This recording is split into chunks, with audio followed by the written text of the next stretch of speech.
Во проектот за туристички туризам е имплементиран од општина Крушево секако во соработка со Европска унија. Дополнително се реконструира темелно спортската сала на гумење со карпа за болдеринг и авантуристички туризам.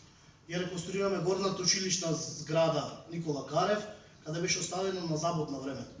Таа зграда сакаме да нејзината намена покасно треба да биде како да направиме, да прерасне во младински културен центар, каде младите ќе допринесуваат дополнително за развој на нашата општина.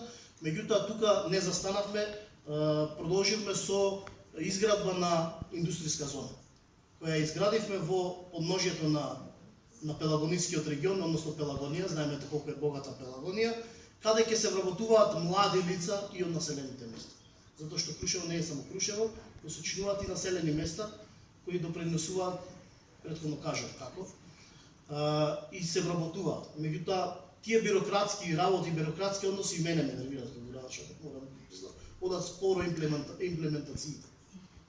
Преку урбанизам и некои други одделенија, не само од локалната, туку и на централната власт, и сето тоа го променуваме.